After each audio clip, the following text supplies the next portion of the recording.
Welcome back, everybody.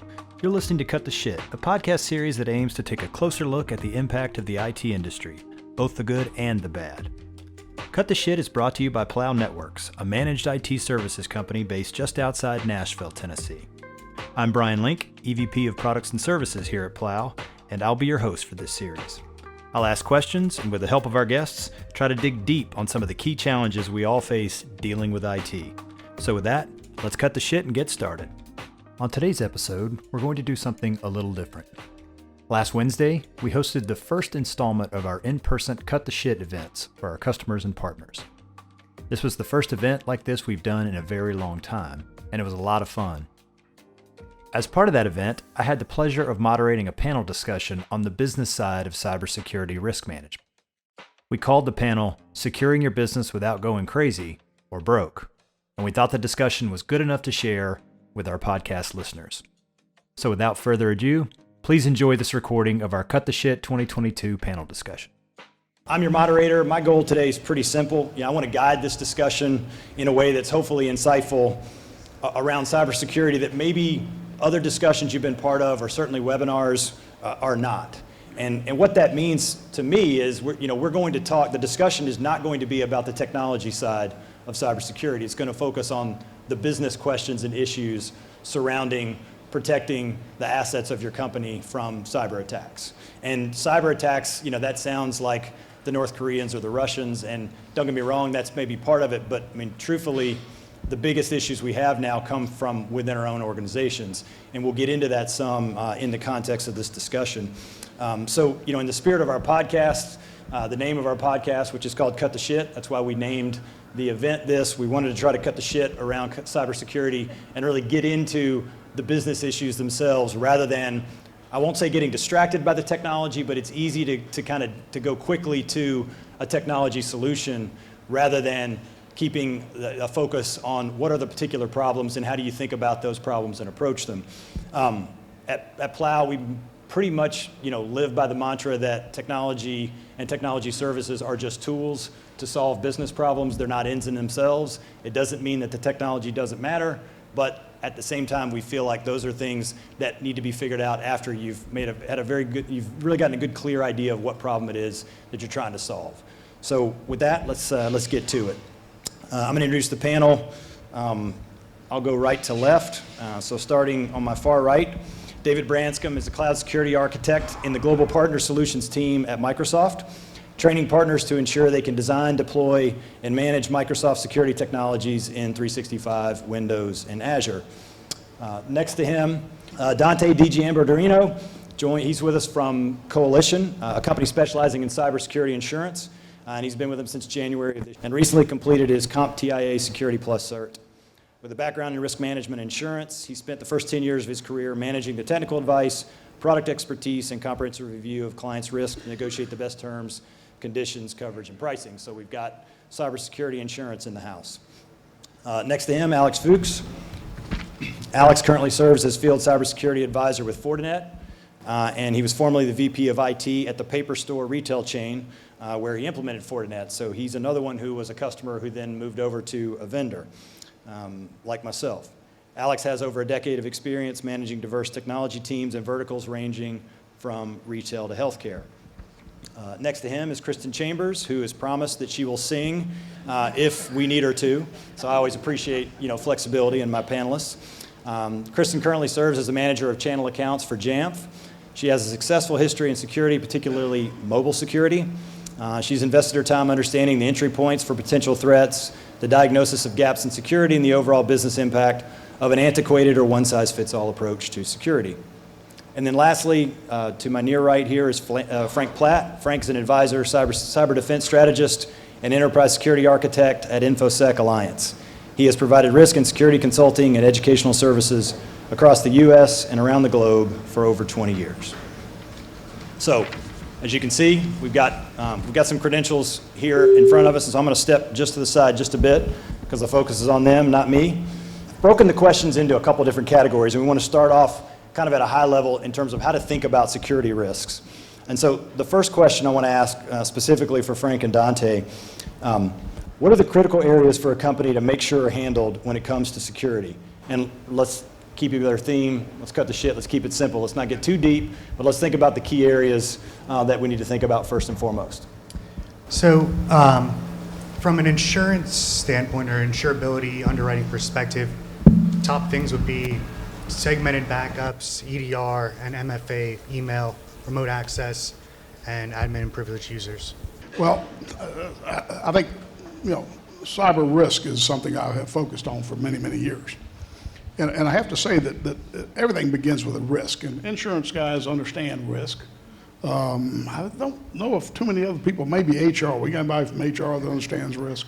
Nobody from HR, okay? But let me start, I'll cut the shit by saying one thing. The number one principle in risk management is you don't spend more money on an asset than what the asset is worth. Let me repeat that. You don't spend more money on an asset than what the asset is worth. And that's something I think that a lot of people in security lose the fact of. All right? So where do you start with that? Well, you got to understand where the jewels of the company lie. Where are they? And if you understand what they are and where they lie, then you might be able to begin understanding the whole element of how does a company make sure its risks are addressed. And by saying lie, how are they accessed, how are they transmitted, and how are they stored? And those are the three critical areas that in any risk assessment, when it comes to cyber risk, you have to understand those. But remember, you can't spend more money than what that value of that risk is, or that asset is. I'm going to switch up the order a little bit. Dante, I want to come back to you. You gave some specific areas of focus for a company to focus on in terms of managing risk. Given the nature of the change in cybersecurity insurance, and maybe talk a little bit about this in the context of this question, but is there a way for a company to be able to say that they are secure? Is that even possible? Okay, I'll answer that first, and the answer is just no. I don't think that's possible, right? So if you have to tell your CEO that's the answer. No, there's no way to do that 100%. Security and access are mutually exclusive, right? So we need people to access our systems, and that reduces the security. So going back to the insurance standpoint, are we secure enough to get insurance?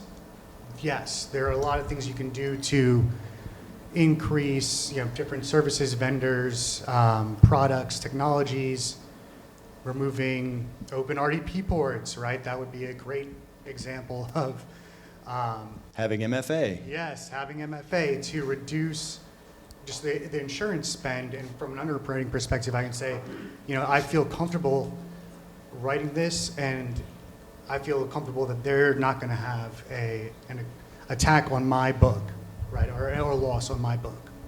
And as everybody in this room knows, the game has changed dramatically from as it relates to cybersecurity insurance in the past, I guess, 3 years, 3 to 5 for sure. Absolutely. The requirements alone have gone up drastically, right?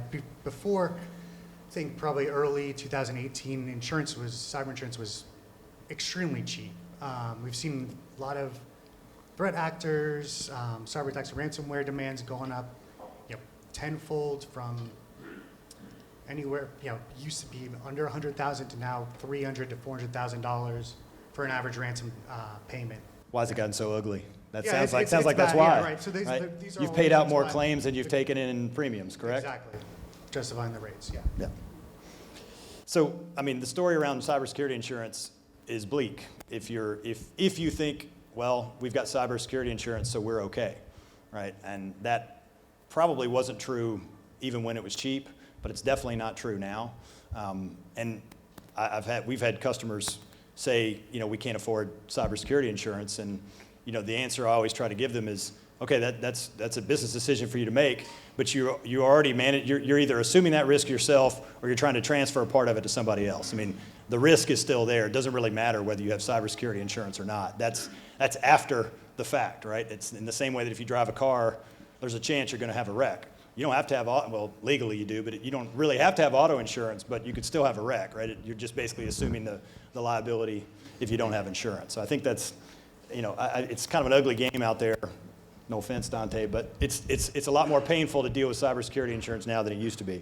But we don't want to spend too much time on that because that's another, and you can feel free to talk to Dante after if you got specific questions about your coverage or lack thereof. When we think about categorizing security risks, so let's transition a little bit to Frank's comment about risk and thinking about it. Is it helpful or useful to take a perspective of thinking about security risks from, in terms of categorizing them as inside-out risks versus outside-in? And if so, tell me why, and if not, that's fine too. Alex, let's start with you, and then we'll go to David next. So I think that's a very easy trap to fall into with categorizing risk as inside versus outside. And somehow, having that risk being inside somewhat being regarded as less than an outside threat. I think that's a very easy sort of trapdoor to fall into, and certainly one that a lot of folks that we work with have encountered over the years. Well, that's inside, I'm not really going to focus my resources there. The reality is, as we've transitioned people to work from home, we've added in things like BYOD, what we've done is just increase the attack surface of the overall environment. And the easy trap to fall into there is somehow weighing inside versus outside threats any differently than each other. Really what you want to work towards now is this concept of zero trust. So I trust all devices the exact same way, which is I don't trust them at all until I can validate them and verify their posture. That's really the reality that we're trying to move to. And that dovetails into a principle that we've all exercised for years, which is least privilege. I'm going to grant the least amount of access to a user and to a device as that user or device needs to accomplish its core function. So someone in HR maybe doesn't need access to the financial records, for example, or somebody in finance doesn't need necessarily access to things on the operational side. It's making sure that every user is in their correct lane and isn't given anything above and beyond what they need to do their job. And we see this a lot now with folks that have outside auditors coming in. This is an activity that historically everybody in this room has dealt with at some point or another, right? You've had an outside either financial audit or security or IT audit come in, and you have to give these folks limited access to your environment. I'm just curious, how many people by a show of hands in this room have a great way to manage third-party vendor or auditor access to their environment? Anybody feel really comfortable about how they're doing that right now? Yeah, that's kind of my point. So we have this trapdoor to fall into, well, if it's an inside device, if it's a corporate issued device, I should somehow feel safe. With the pandemic, a lot of people basically had to go from roles where they were in the building all the time, right? That's a really easy device to manage. That's a really easy device to posture check. I know what that user is. I know where it's supposed to be and what it's supposed to be doing. The minute we sent everybody home, basically without a plan because we didn't have a choice, we gave up that control. That device is now interfacing with an untold number of home devices on their home network. In my former life as head of IT for a retailer, I had multiple users that would bring devices home, and a family member's device or a spouse's device would get compromised, which would then expose their device they were bringing back into our environment. You lose all that aspect of visibility and control the minute that device leaves the premise, so you have to manage that. So I think to kind of circle back to your question, trying to cut the shit a little bit, that idea of inside versus outside is a 10-year-old idea at this point, best case. Really, we have to treat everybody the same. Fair enough. And from that perspective, it may be outdated, but when we talk about, you mentioned devices, and we also talk about identities a lot. How do you make a distinguish? And David, maybe I'll just kick this to you. And from Microsoft's perspective, do you guys make a distinction between identity and device, or are those somehow bound together, or maybe not one-to-one, but one-to-many in that concept as we think about this inside-out versus outside-in conception? Yeah, so when you talk about something like conditional access, you're analyzing the identity, how they're authenticated, but you're also looking at the device itself. Is the device joined to Azure AD? Is it joined to your on-premise AD? Is it a bring your own device? And then what's the health of that device? What application are they trying to get to? So there's a whole bunch of different factors that you're going to be looking at before you just make the decision, yeah, you're allowed, or no, you're not allowed. And kind of when I think about the question that you asked there about inside out, outside in, it's also a little bit of a question of how you're going to architect things. So if you're looking at it from the outside in, your starting point is the network, right? The firewalls, the stuff on the edge. If you go inside out, you're looking at things that maybe ordinarily you wouldn't look at from an inside or from an outside-in perspective. You're looking at, is the source code secure? Is the application architected correctly? Is your server infrastructure architected correctly? So it's a more thorough way of designing things to go inside out, but I don't think you can do really one or the other. It has to be a combination of those things. The last thing I'll say there is if you design only from outside in, you could be missing some vulnerabilities. So for example, if you've got insider risk that you have to take care of, how is that addressed from outside in, right? If you're going outside in, you're kind of looking at the bad guys on the outside, right? Nation states, threat actors, criminals, whatever. But some of those bad people are inside, and you know, are you able to detect movement of data onto a USB device? Are you able to identify when they print confidential information to a printer? Those types of things could get missed if you're only looking at it from the outside in. All right, and so it kind of brings me, I know the makeup of the room. There's a lot of folks who are in what we would call regulated industries, healthcare, financial services, those kinds of things. And so Frank, when you think about as these folks sit here and listen, and we think about the idea of being a regulated company, how much should regulation dictate the definition of secure? I mean, obviously regulation is a huge issue if you're a healthcare company, but how useful is it in terms of helping you to think about your security posture, or is it something that you need to think about more broadly and then make sure that you're fitting in the line, so to speak? I first heard of the question probably in 2008, is compliance security or security compliance? Right? That question still rings everywhere. My observation is that if you have a compliance model that you're trying to secure, then you're going to be missing things in the organization in terms of assets. Because you might have a compliance department that wants to exclude certain things. And I'll give you a brief story, and I'll cut to the shit, okay? Cut to shit. Had a hospital in El Paso, Texas. Asked me to come in. The CIO had decided they needed a security program, and they needed an evaluation of what they had going on. They had HIPAA. They'd been HIPAA audited and secured for however many long they had to be, right? So when I came in and I began looking at things, one of the things we found was that there was a device that was actually calling China every night at 2 a.m. in the morning. And when we brought in the HIPAA security team and asked them what that device was, they go, well, we know about that device. It's over in the imaging department. And because the imaging department is excluded from our HIPAA compliance, we've told them about it, but we don't have any capability of telling them to do anything. Right? So the cutting to the shit right there, the CEO basically said, forget the HIPAA stuff. Let's get a security program in place that we can understand we're doing the due diligence, due care, due diligence, and then we'll make sure that we map out the HIPAA compliance into that security program in the framework that's under, whether it's NIST or ISO or whatever framework you want to use. So cutting to the shit, compliance is not security. So Frank was on his soapbox there. It's always good. Glad we got there. It took 15 minutes. I thought we'd get there faster, but here we are. I did. I knew what I was getting myself into, and I know what I'm getting myself into here because we're going to bring Kristen to the table for this next question. So should take a turn for the fun. This next section, I want to talk a little bit about sort of techniques for maintaining security. We talked some about how to think about these things, but let's transition a little bit and Kristen and David both, since David kind of brings the Microsoft perspective and Kristen with Jamf brings more of a Mac approach, and therefore iOS is a big part of what they do. How much trouble is mobility generally, but specifically mobile devices, how much trouble are mobile devices causing from a security perspective?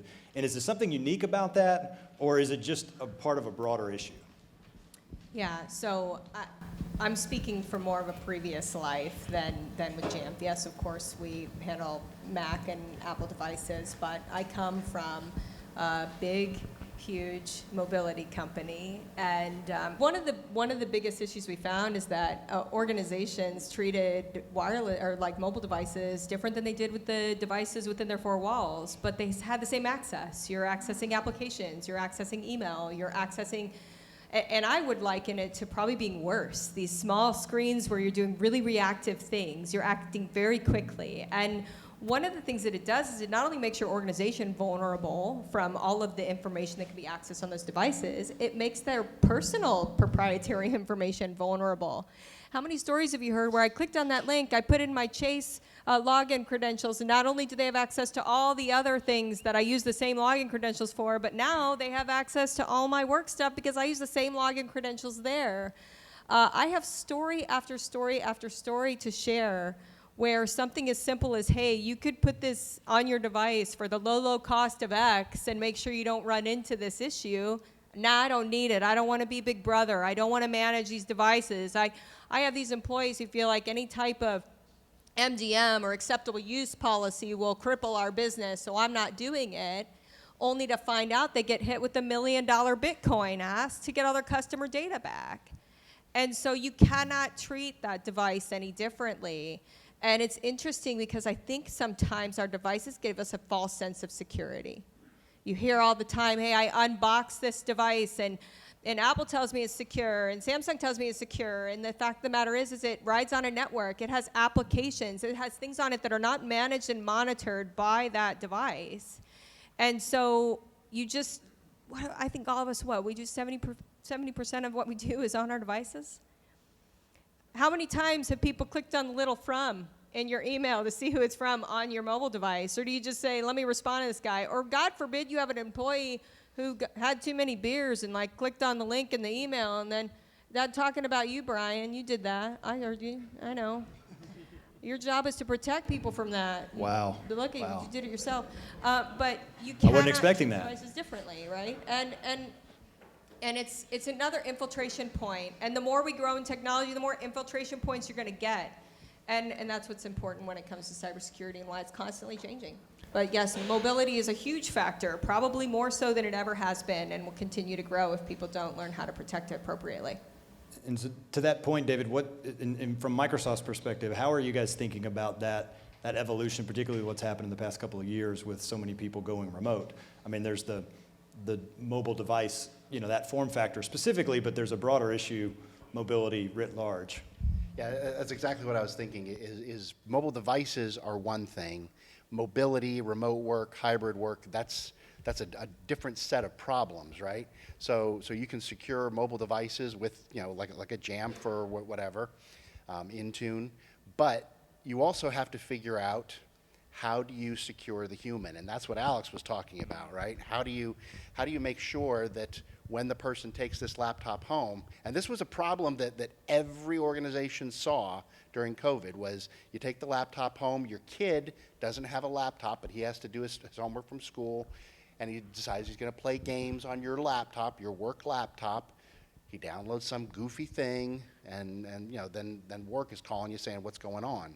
So we really have to figure out the sweet spot between making every device completely fully managed as if it's a corporate owned device, and giving people the flexibility to have a semblance of personal data on that device and still control what they do as far as corporate data. Yeah, and he brings up a good point, containerization of the data.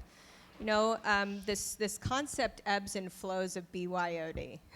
Some corporations say, oh, we're on BYOD now. And no, psych, we're not corporate-owned devices. Back to BYOD. Let's bring in personal and corporate. We're not properly containing the data. What's to say I can't take a screenshot on my laptop or a screenshot on my phone and send it over to this guy? Or how am I properly sending files back and forth? And how have we made it easy for our employees to do that in a secure way internally and externally? And oh, by the way, sorry, I took this, and I do want everyone to donate here, but these little things, these little guys, remember how we got rid of menus? And we said, you get to go to a restaurant, but you get this little guy to take a picture. I can put code on this right here, and all of you could take a picture, and I could put a little thing that said, gotcha, I have all your information now. That's what you have access to all the time. So new things like this pop up where now you're thinking you're scanning a menu, but you're scanning code that's going to download it on your phone, and it's scary. You think like, what is not That going to QR cause code does not cybersecurity? have any code on it. It does not. This is only donation. Please use it. I think. I I'm don't know. I'm 95% sure. You thought I was on the soapbox. There's my soapbox. To be frank, pun intended. All right, so we've talked a lot about, particularly here around, monitoring, managing, how do you, staying on top of these kinds of, having a lot of programs in place to monitor people and devices, right? And that's you don't really have a choice, right? Realistically, that's the game if you want to try to be secure in this world, both from an inside out or outside in perspective around people and devices. With that in mind, assuming a company implements a plan to secure these areas, how should they go about monitoring and staying on top of it? Because what you just described sounds like a lot of work. So Alex, I'll let you go first. And you can maybe reference back to retail, to the paper store experience. Yeah, absolutely. I think that's a great point. So I think a lot of organizations, around that size, kind of that mid-market, mid-enterprise size, are kind of falling into this really tough spot. The asks for cybersecurity programs now are huge, right? Organizations don't have the resources. Even if you have the budget to go out and hire a proper cybersecurity team, you probably can't. You probably can't find these people because there's not enough of them out there. So, what is a small organization or mid-sized organization going to do to address that? So, back in my tenure at the paper store, when I was hired, right at the beginning of my tenure, I was the third guy on the technology team for an organization supporting 60 stores and 3,500 employees. And I'd love to tell you that that's an outlier, but that's the game. That is, I don't have to preach that to you guys. Everybody sitting in this room knows exactly what I'm talking about. So by the time I left, we had 10 people plus 3 guys offshore, a fully managed network operations center, security operations center. And basically what we did is we got broader shoulders. If you can't do it all yourself, sometimes you have to look outside your 4 walls and start bringing in some trusted third parties to help you out. It's not on you to kind of own all that by yourself. And I think realistically, even if you're a bigger organization with an endless budget, you don't necessarily want to own it by yourself. You don't want to ask your team to go on a forever on call rotation to answer that 6 a.m. or 2 a.m. cybersecurity incident call. You want to have somebody else to take that first pass, take a first pass at remediation that's there 24 hours a day, 7 days a week. I'll take my Fortinet hat off for a minute. We leveraged Dell SecureWorks. Everybody here has probably heard of those guys. If you're not familiar with them, they're the ones that bailed Target out when they had a massive data breach. So they're pretty well known in the industry. And I'd love to tell you that I ran a clean shop for the 4 years I was there. We got hit. Not once, twice, 3 times, but 4 times altogether. As many steps as you take to try to prevent stuff like that from happening, it's not if, it's when. I don't mean when it happens, I mean when you find out that it's happened. The reality of the situation is everybody here has some exposure. You probably have stuff out there floating around right now, information about your organization that's either public or for sale, that you probably don't even know about. We had a customer back on the Fortinet side that was a hospital. So we're up and down, we're secure, we have a SOC, we have a network operations center, we've got people watching the watchers. We're covered 6 ways from Sunday. I said, that's great. How come our recon tool here says that you have about 600,000 patient records available for sale? Oh yeah, we know about that. That was a breach 2 years ago. Well, this data is dated 6 months ago.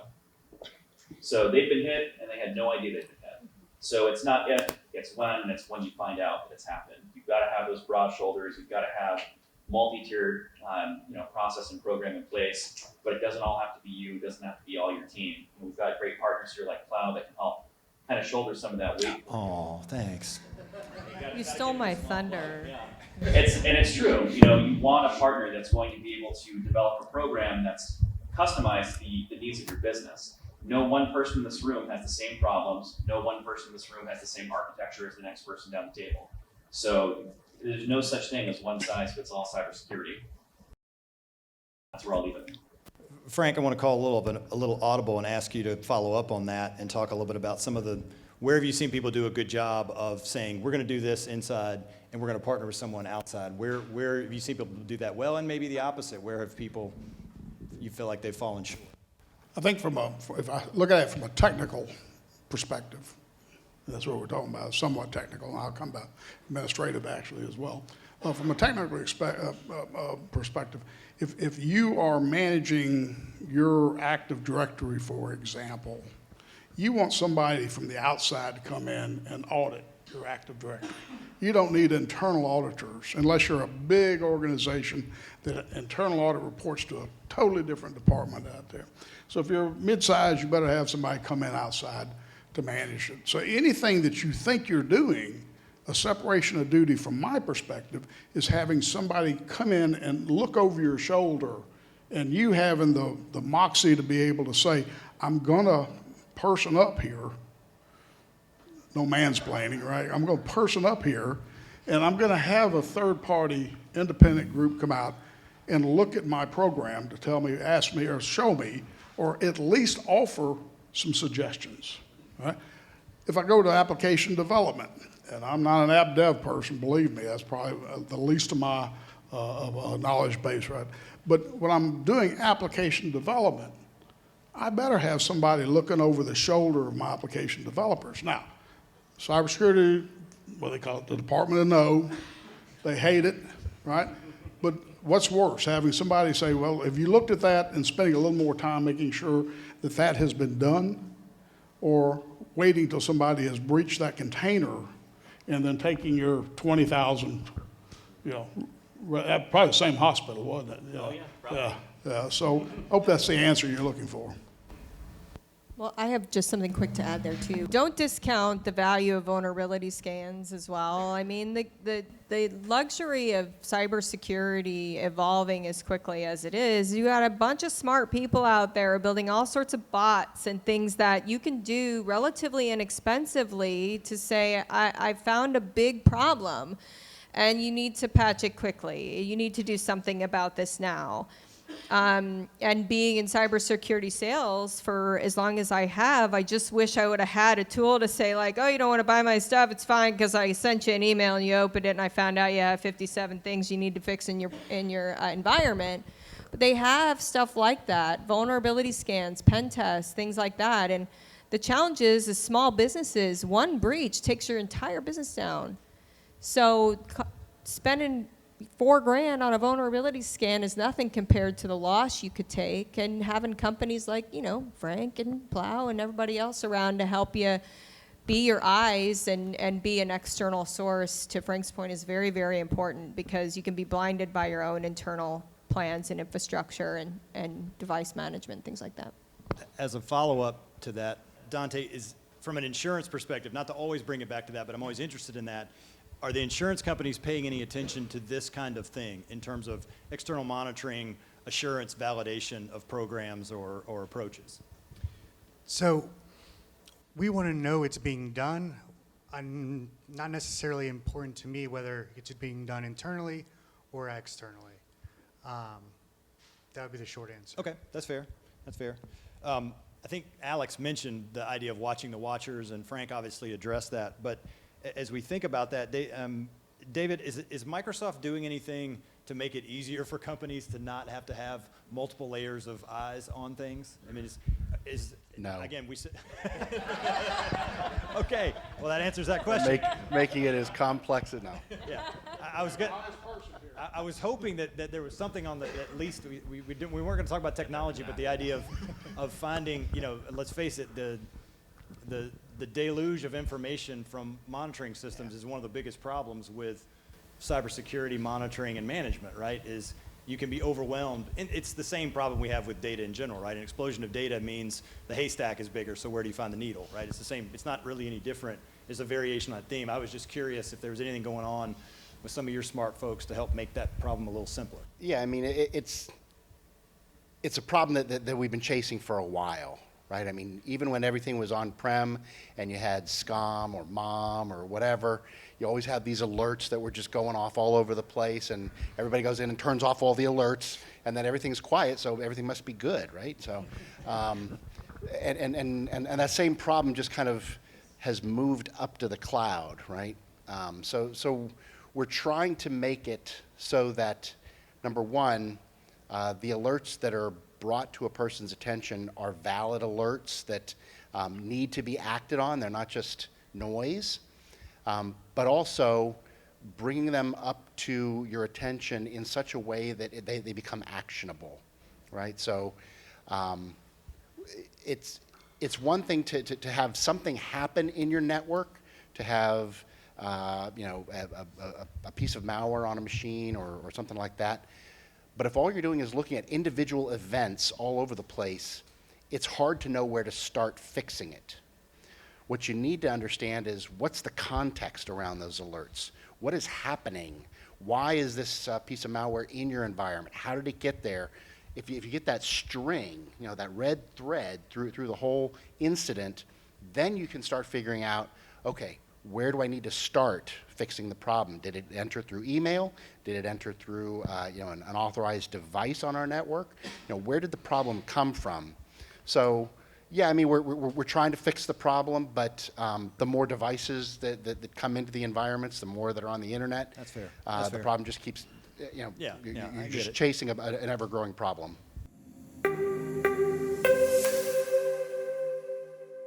And now a word from our sponsors.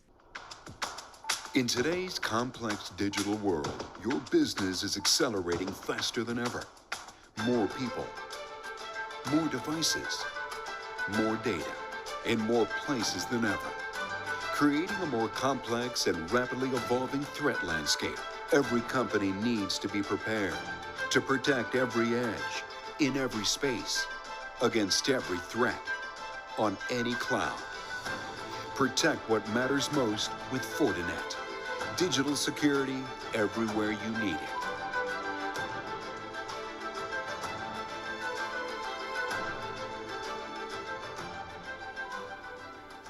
Jamf Trusted Access brings together the best of device management, user identity, and endpoint protection to only allow network access to trusted and secured devices. Trusted Access thwarts attackers and makes it effortless for end users and IT. With more than 20 years of Apple experience, an unmatched reputation for same-day Apple OS support, and a complete security and management platform, Jamf is the answer for every Apple device. Jamf provides an experience that users love and that organizations trust, with enterprise secure and consumer simple solutions that protect the privacy of end users. To learn more, visit www.jamf.com. And now let's get back to the show. Last question on this. Let's transition just a bit to everybody's favorite, and that's cybersecurity training.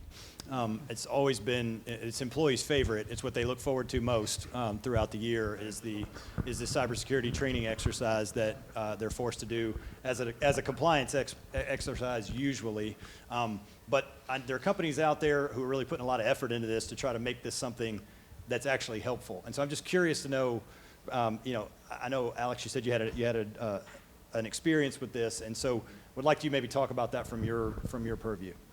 So that's a really great scenario I'm going to talk through briefly. So for a while, I worked at a small micromobility startup that was doing bike and scooter share. If you've seen little scooters that you can rent with pretty much anywhere around the city, sort of one of those types of scenarios. And I went to our CEO to request budget for some basic cybersecurity awareness training. I think the ask was about $10,000, somewhere in that ballpark. So not huge, given a couple 100-person company, and it was going to do both the training as well as periodic testing of the users, right? So trust but verified kind of scenario. And he said, I don't really think we can justify that in a budget. So I went out, I found a free tool, and I, unannounced, tested the entire environment. Our CEO had a pretty well-publicized writing style. So one of those very blustery, hey team, thanks for all the hard work kind of guys, give everybody an attaboy and a pat on the back kind of things. And I wrote an email posing as him to the entire organization. They were a G Suite shop. And I attached basically a link to a Google Doc that was going to outline, Q4 bonuses, I think is what I labeled it. Anyone want to take a stab in the dark? How many people not only opened the email, but then clicked on the link and gave me their G Suite credentials? 100%. You're very close, about 85%. You dangle a nice juicy target out there, you keep it short and sweet. And I think the more interesting metric, going back to mobile device management, was about 45% of the people that clicked were doing so from a mobile device. They didn't scrutinize who that email was coming from. It just had a very, generic, it was, no reply at, name of the company .whatever.com, right? So if you took 2 seconds to look at it, you would have realized it was coming from a nefarious source. Needless to say, I got the budget, we got the solution, and we started doing periodic testing. And this is the part that I think is most interesting. Everybody moans and groans about doing the training regimen and kind of rolling it out to the environment. People aren't going to do this. They're going to just kind of glaze right over it. Check the box. Yeah. Exactly, right? Well, we went from 85% of the organization clicking on a link like that to less than 3% in 90 days. So, talking about what a giant turnaround you can do there, it really doesn't take much. It was a total of 2 30-minute courses that they had to take, written by Kevin Mitnick. So for those in the room that know who he is, probably one of the best social media engineering, or not social media engineering, but social engineering folks out there. He's famous for walking into telephone companies, posing as an employee, getting access to restricted infrastructure, did some consulting work for the FBI after he got caught. He designed these programs, and 2 30-minute courses once a year, and we were able to knock that down well over 80%. My more recent role at the paper store, we ended up, just prior to me leaving, about 5,500 overall employees, 125 sites, same problem. I got the initial budget, did a flying test, sent that to the whole organization, a little bit better, about 55% of the organization clicking through, providing credentials, opening, compromising attachments. And then again, same thing, but much better results, down to less than 1% inside of 120 days. So the lift is not high, the spend is not significant, and the results that it can provide are pretty astounding. And obviously, it's not an isolated instance if I was able to do that across a couple organizations in a few years. These are very reproducible results. They're not expensive or difficult tools. Anybody in this room can leverage them. And I would highly encourage everybody to do so. So in terms of bang for the buck, this may be the best dollar you could spend. I would agree, and I would defer to my esteemed colleague from the insurance industry to back me up on that. Yeah, I absolutely agree. I think the statistics about 94% of claims that we see and start with an employee clicking something, opening an email. So employee training is very valuable. Your biggest security risk is humans. Yes. I would say the most dangerous person in my tenure at the paper store was the executive assistant to the CEO. Yeah. She opened and clicked on absolutely everything. All right, on that note, we're going to transition to our last section here. We're going to talk a little bit about the business side of security, and I know we said we're going to talk about the business of it, but when I'm talking here, I mean more either the financial aspects or sort of the internal selling and management of programs, right, as it relates mostly up the chain. So, we're not going to stand up here and tell you how much you ought to be spending on cybersecurity, because that's going to vary greatly depending on your organization. There's no, yes, you should spend 3% of your budget. I mean, that's a dumb thing for. If someone tells you that, you should probably put your hand on your wallet if you get that from somebody, because there's no way they can tell you that up front. So there's a bunch of different ways to sort of slice and dice it. But I thought I wanted to kind of go to the value question of security security risk management versus the cost. And so a question for Dante and maybe David as well. What are some smart ways you've seen companies attempt to measure the value of security risk management? If you haven't, that's fine, but if you see anything interesting on that front. Everything comes down to return on investment, right? How much we spend and what are we getting back? I think there's a lot of ways to measure that. Anything that will reduce the cost to do business, right? So would facilitate more clients coming in the door. What does that mean? Do you have anything from certifications that was the ISO 27001 certification, things that will basically allow people to ease of doing business with you? That would be. David, how about on your side? So the way I kind of think about it is very few companies are in business to secure themselves, right? That's not a thing that businesses do. They're in business to make money. So there has to be a reasonable balance drawn between how much money you're going to spend to secure the environment and what it would cost if you failed to implement that piece of security. So how do you manage the risk that's involved there, and how do you decide how much money to spend? Part of it goes back to what Brian, you were talking about, what you were talking about before. Are you going to transfer the risk? Are you going to ignore the risk? Are you going to, how are you going to handle this? Because there's a dollar amount associated with each of those decisions, right? If you're going to transfer the risk, that means you're going to send it to a cyber insurance company. There's a cost. If you're going to ignore it, there's a potential cost there too. It may not be much, right? Because the risk may not be very high, but there is a cost. So, as Frank was saying, you have to figure out, what is it you're trying to fix? What's the problem you're trying to fix? How much would not fixing it cost?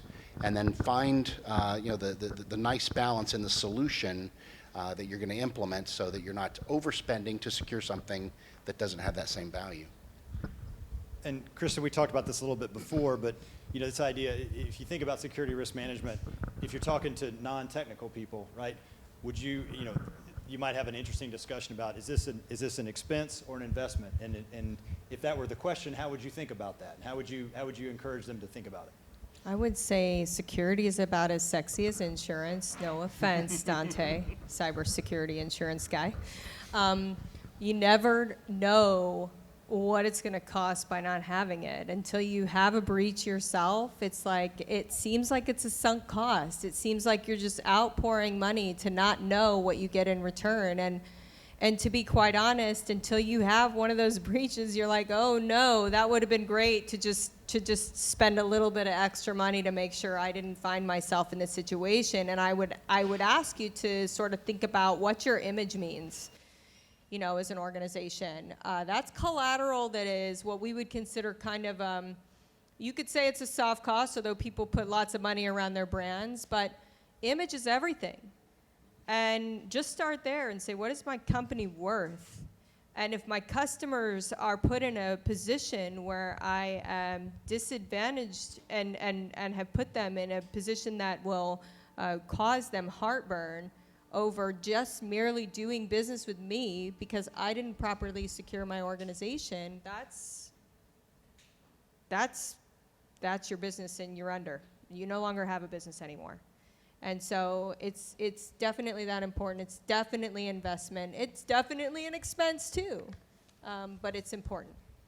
Yeah, I tend to think, I like the insurance analogy. I think that's useful to think about. It makes it tough to figure out, to your point. I mean, even Frank, I'll take Frank's point literally, which is understanding the value of your assets, but as Kristen points out, that's not always an easy exercise to do. Brand value, those types of things are not necessarily easily quantifiable. It doesn't mean you shouldn't try, but it's difficult to do.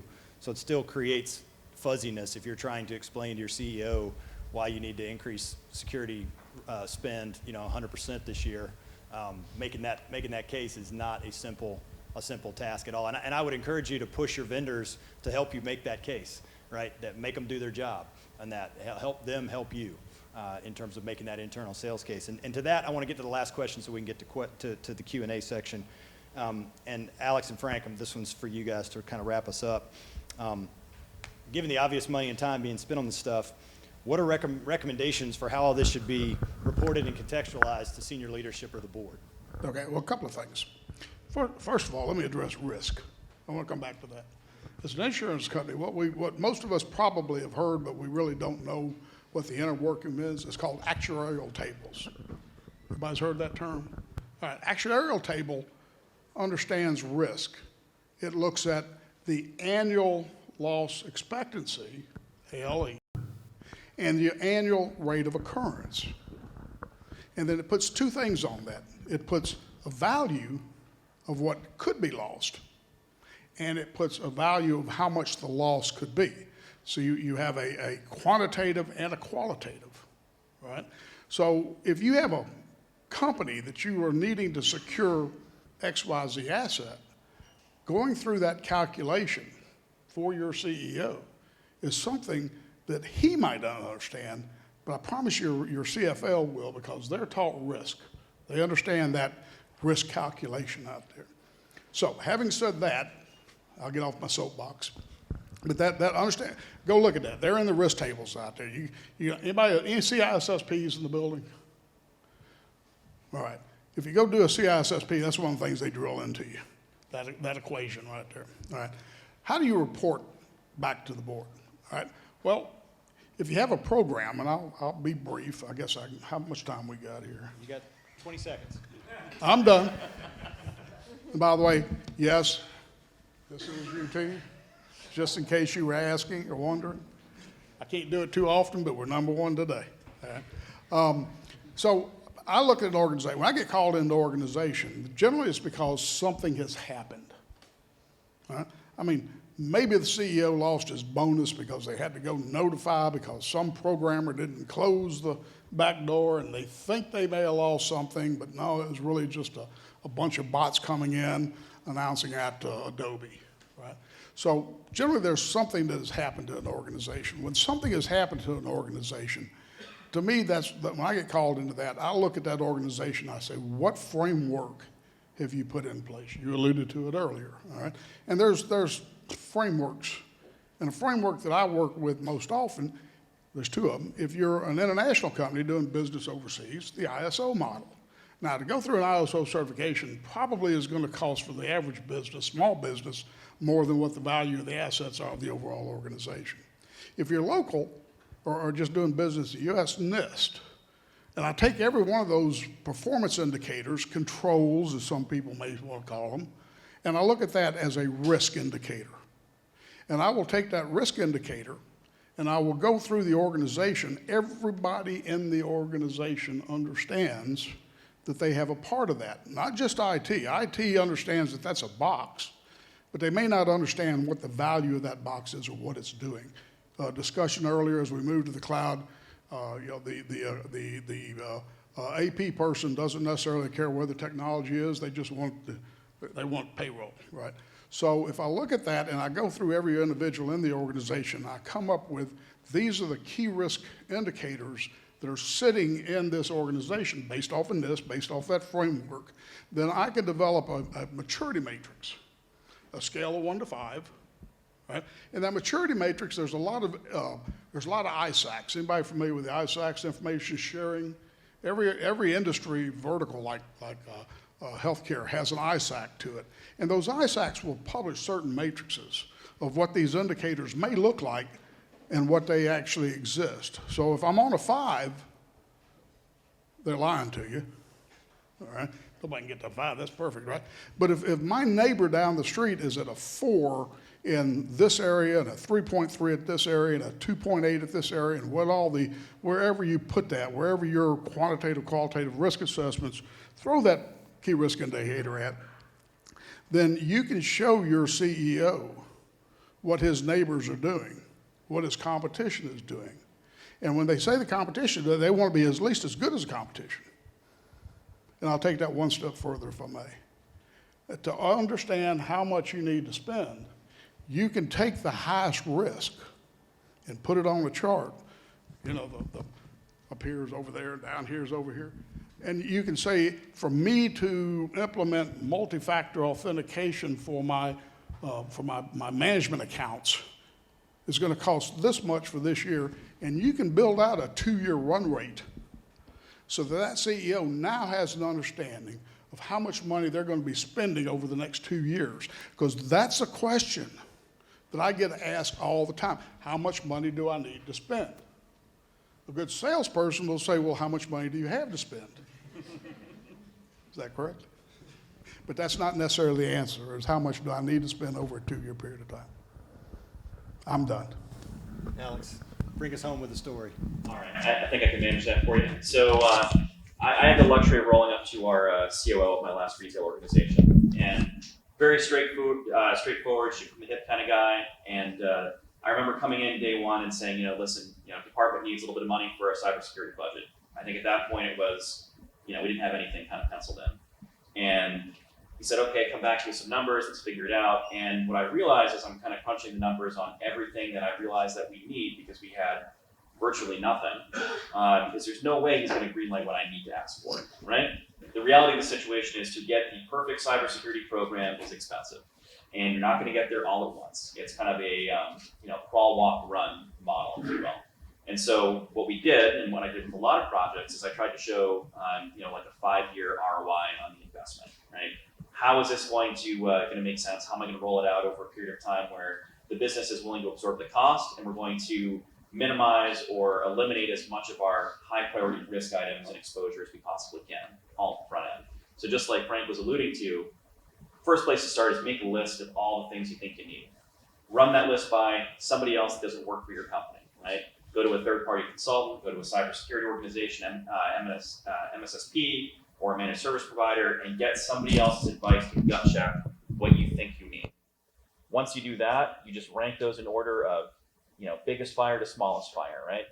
And then you go and basically, the way I did it at least, was structure out over a 3 to 5 year rollout to make the numbers a bit more palatable to business. Then every year at your board meeting, come through and you give a status report. Hey, here's what we've done. Here's the risk that this is mitigated and what the potential exposure and liability would have been had we not mitigated that risk.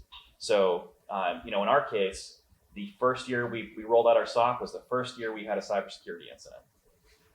Well, it looks like that's paying right off, isn't it? I still remember getting the call at 7 a.m. on a Saturday going, hey, we see some unauthorized activity on the SQL development box sitting in your colo data center from Germany. We don't think you guys have anybody over there. We sure don't. What have they accessed? What account are they using? And this is just proof. I think this particular example is just proof that you never really know entirely what your exposure is out in the real world. We had a partner who had an account in our environment, and that account is what got breached. It wasn't any of our people. It wasn't even in our infrastructure. This was sitting in a colo data center operated by somebody else on our equipment, right? Right. So in this case, we found out about it within about 15 minutes of the person gaining access using this compromised credential. We responded within the first 20 minutes, and we had it completely remediated within 60 minutes. So we identified root cause, we patched the vulnerability, we dealt with the issue, and we had everything all done within that first 60 minutes. Now we spent the next month figuring out how they got in and how we we're going to prevent it from happening. Right. We addressed it right then, right there. The big risk is, they got into a SQL box without any customer information that was used for development work. It wasn't mission critical. It wasn't important. But what if we didn't find out about it right away? Well, they're going to parlay that into access to something else, and then the next thing, and then the next thing, and they're going to keep rolling up the chain until they get to something that they can use. Right. And so, as we kind of talked about earlier, it's not if you're going to get hit, it's when you're going to find out that you've been hit. And so having those processes in place and prioritizing those items in your technology stack and your security stack that will give you visibility and awareness to when you've been hit, and to your point earlier about alert fatigue. If those alerts aren't meaningful and they're not something that resonates with you with useful information, your team's just going to ignore them. And you're going to go, if you're lucky, days, if you're unlucky, weeks or months before you find out that somebody's been poking around in the environment that shouldn't be there. All right, on that happy note, we will transition to some questions. Hopefully you guys have some, so raise your hand and we'll kind of get started. Huck. So when you're talking about a risk register, like prioritizing for most critical to least, are you adding some sort of probability score to that? Yeah, that's a great question. So yes, you do want to look at that from the perspective of how likely is someone to exploit my lack of covering this area, and what damage could that potentially do. So I don't know that we necessarily assigned it a number. We just basically did a ranked list, right? So from worst doomsday scenario down to, if someone compromises my time clock on a VLAN or a network that doesn't touch anything else, I'm going to be really disappointed for about 15 minutes. It's one of those things. What impact does that have to the environment, and how am I going to respond if and when it happens? But yes, you do need to somewhat look at that in the guise of what's going to happen to me if I don't do that. If I don't put out MFA for HR, for my HRIS system, for ADP, for example, and somebody's able to go in and change someone's direct deposit information for their payroll, well, now I have a big problem, especially if they can do that across the board with lots of people. So you always have to be looking at it from the guise of what's the worst case scenario that happens if I don't implement this. And I think that speaks to Frank's point too, in terms of asset value, like what assets could potentially be compromised, right? And push your vendors to help you there. You obviously have to share information. They don't know what assets are valuable to you. You have to tell them that, but they can certainly give you an idea, I think, of the potential broader implications of the risk areas. So other questions? This is a question regarding insurance underwriting. Like, how would you put a dollar value on client data? Like, wealth management. If I'm managing 200 households and I have 400 social security numbers and account data, just living on, nobody attack me or anything, please. But how do you ensure that? How do you put a dollar value on each one of those households? So we typically will rate off of revenue, right? That's like the go-to standard factor. We can look at PII, PHI counts. How much information do you have that would lead to what would be like a worst case scenario data breach? But I don't know that there's necessarily a way to say one individual in your asset management portfolio is worth, I don't know that there's any way to really I can compute tell you that. what they're worth, but how do I ensure that? I mean, you could just basically allocate the premium of the policy to each individual on a percentage basis. I guess I have a follow-up question to that, which is, I think, related to it. In terms of policy limits and the amounts, is it basically how much is someone willing to pay? They can have I mean, if she wants $100,000 of coverage, or she wants $3 million of coverage, is the bottom line you're happy to sell her either one as long as she pays the premium? Because in that case, you're basically handing it back to her to say, how much risk do you think you have? Right? That's a different response. Yeah, we try on the underwriting side to not advise. I think there's certain industries that are more prone, hospital systems, that depending, again, it really depends on size, right? So if you're a $100 million enterprise, you're going to be purchasing tens of millions of dollars of just cyber insurance. But if you're on this small, medium-sized business, you may only need $1 million policy, which will cover your breach response, extortion costs, notification. All that is wrapped up in that $1 million limit.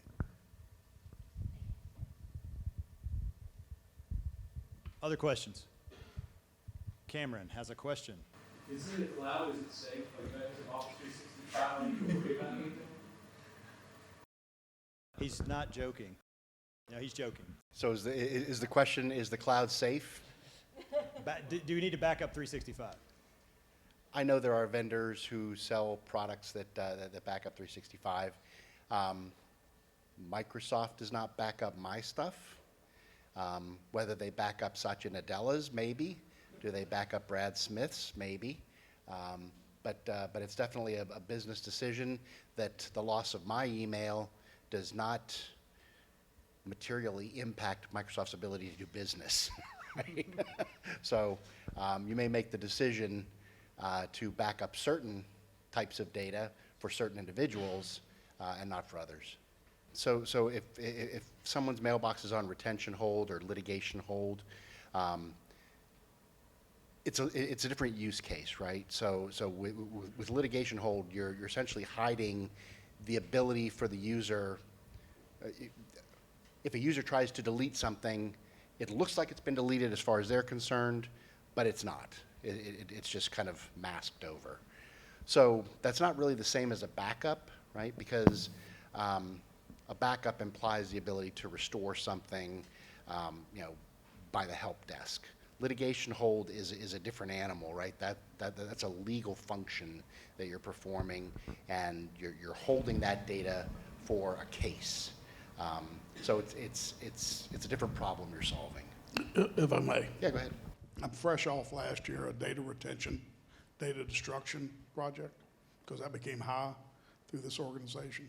Microsoft does have a data retention policy that you can actually enact inside email, Office 365 email. Now, they're very well to tell you that just because you've enacted that data, that Office 365 email destruction retention policy, and you may not be able to erase it from a container that, even though the user thinks it is, they don't back it up. It is still up to you to back up that data, if you so choose. Now, if you don't, you better have it documented you don't, because I don't speak like an attorney, but I did sleep in Holiday Inn once time, and an attorney is going to say, you don't have a due care model.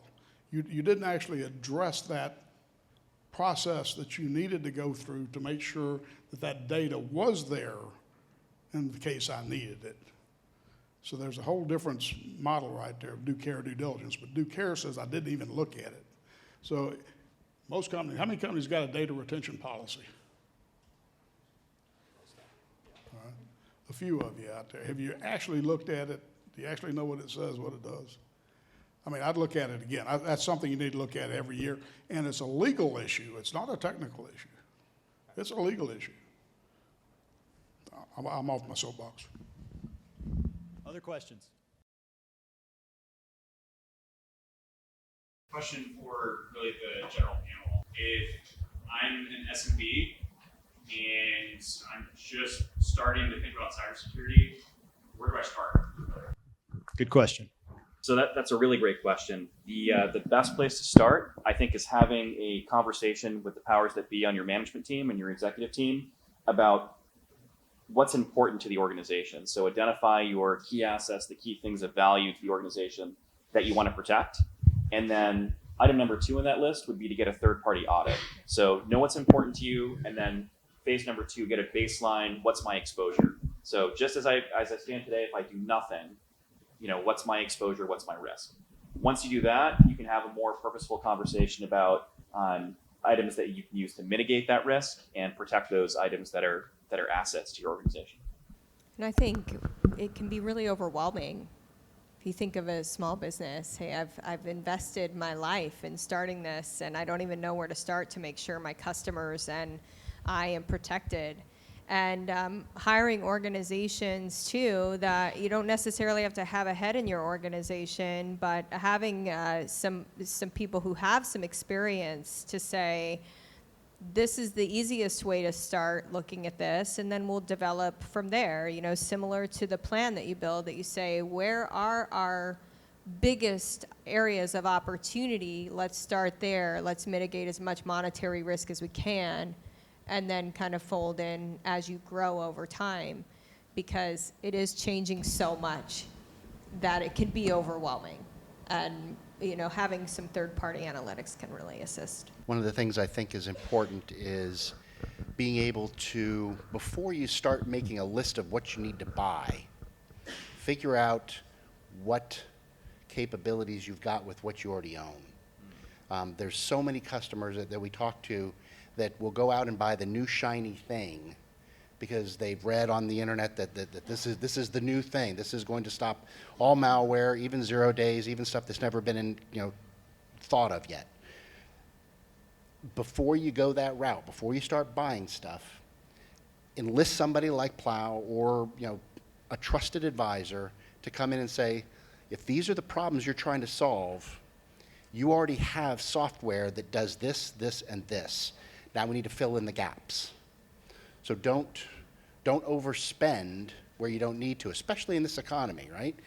You need to be smart about what you're spending your money on. So use what you own before you start buying. I'll also say this. Depending on how formal your organization is, and I've seen startups from being just on a piece of paper to where they actually do have a board of directors, right? Inside that board of directors, you might want to have an advisory role, board of advisors too.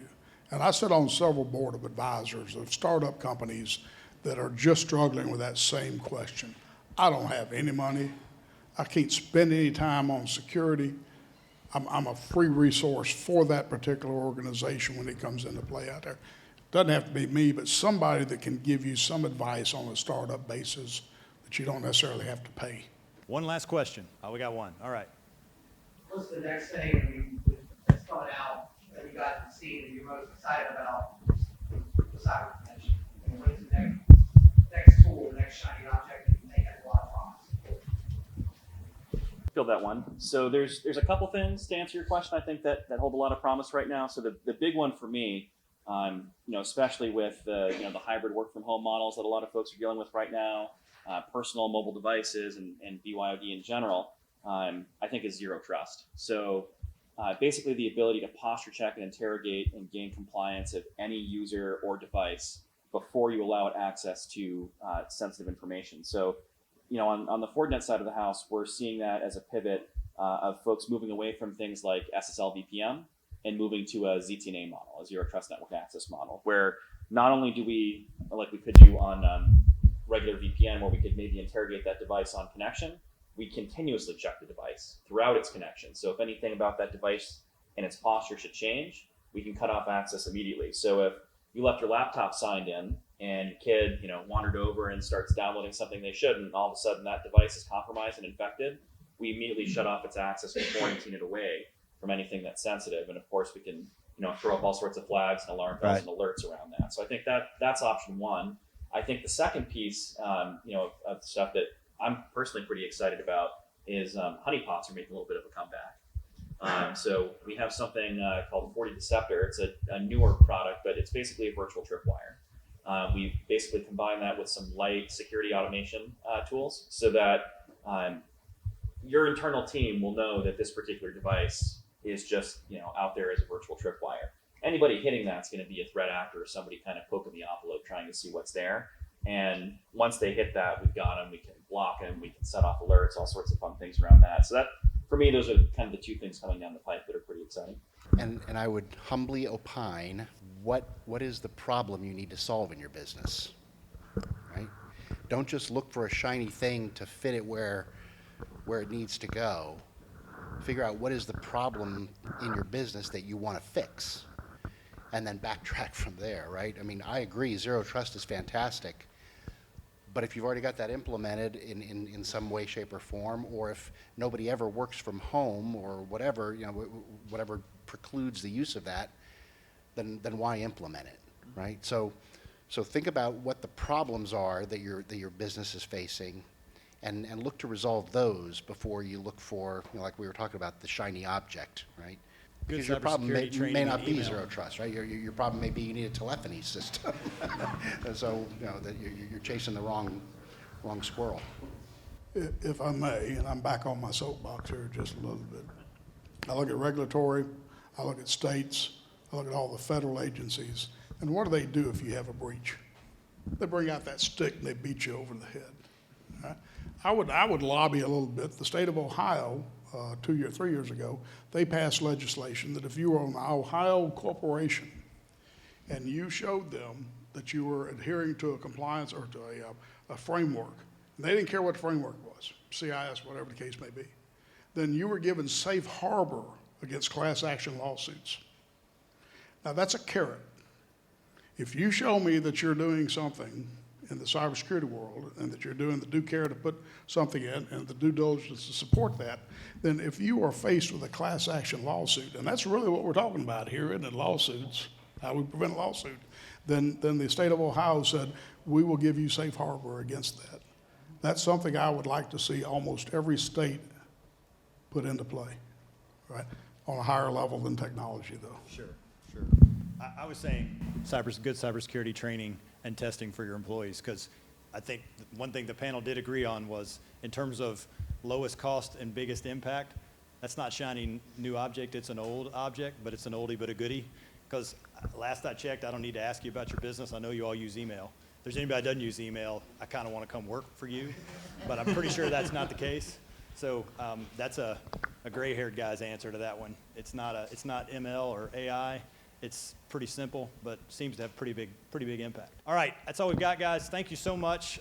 Panel, thanks again for your time.